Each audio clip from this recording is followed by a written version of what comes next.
大家好，我是张大哥。今天我们要做的科目是这颗从台北来的 W560，苗栗来的 W560 SEL 的8缸分油盘的故障测试。这颗分油盘的编号是28668。那我们来看一下它这个分油盘目前的状况。因为大哥发现，在分油盘还有我们供电之后没有踩油门的时候，它是不应该出油的。但是这个分油盘目前是我们没有踩油门的时候，它是在出油的状况。大哥打开电源，我们看到它油开始冒出来了。这是不正常的，也就是说，我们没有踩油门的时候，它不应该加油。我们来试试看。它油已经冒出来了，每一缸都一样。这每一缸都一样，这是不正常的。我们没有踩油门，它不应该出油的。OK， 这个是大哥发现的第一个现象。我们刚刚看到这颗 W126的560 SEL 的分油盘，它刚已经一发动，它就开始自动出油了。这个会造成我们怠速的供油过多，永远调不出来。也就是说，混合比会过浓，一定会感觉上是在燃烧不完全的状态。那我们现在来看看它的出油状况到底是不是符合厂方的要求？我们来做1分钟的全油门的流量测试。大哥打开电源，打开定时器，时间设定1分钟。好，开始。如果以这颗8缸的560 SEL 的分油盘，它1分钟的全油门应该会在190左右比我们标准的可能160、170还要稍微多一点。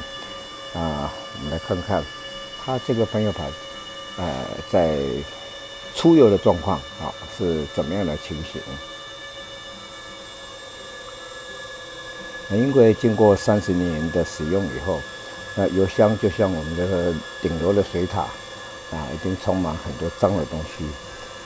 油箱里面就是汽油的胶质挥发掉以后，胶质残留下来，铁锈油箱的铁锈，还有就是可能加油站的沙子，把我们的分油盘都污染了。那污染之后呢，我们就必须要做清理的这个过程。OK， 时间到。我们看到它的出油量，关掉电源。它出油量大概都落在110左右，跟厂方要求的190那就差别就相当大了。这应该就是大油道的堵塞。等大哥把它整修过之后，我们再来看看它的测试结果。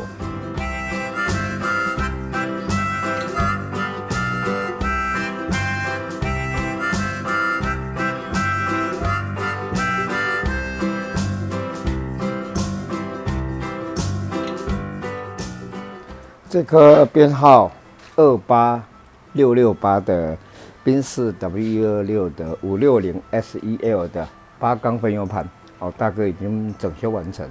我们来做一个1分钟的全油门的流量测试，看它在整修之前，它的平均出油量大概都落在110左右。这个是供油量不足因为大油道堵塞了。我们来看看标准的出油量应该是190左右1分钟。我们打开电源，打开定时器，时间设定1分钟。开始。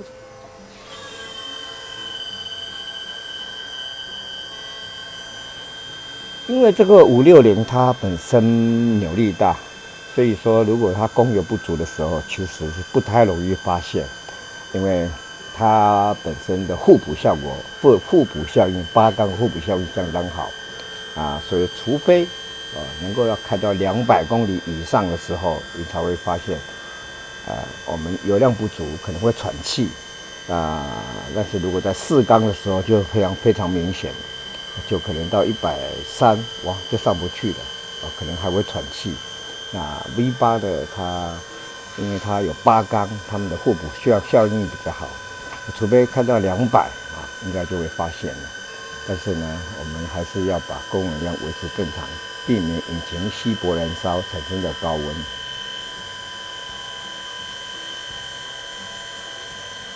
好，时间到，关闭电源，关闭定时器。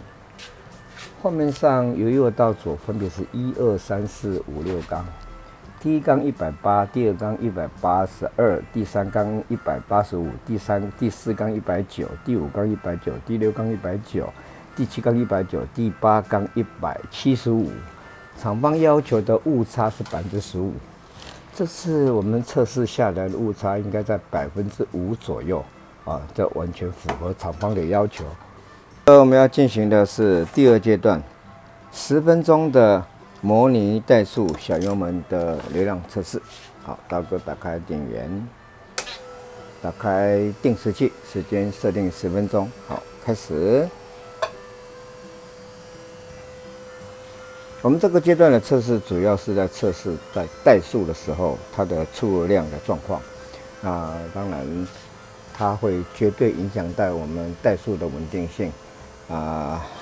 由于时间的关系，等大哥，等时间接近的时候，我们再来看它的测试结果。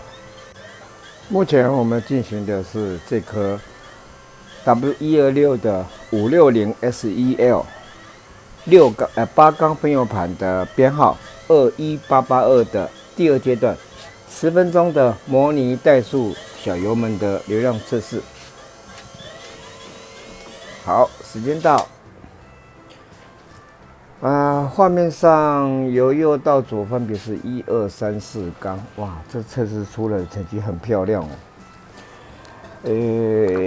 第一缸190，第二缸185，第三缸、第四缸、第五缸都190，第六缸也190，第七缸也190，第八缸也是190。哇，这误差是3%以内了，比厂方要求的15%。哇，这误差这叫完美。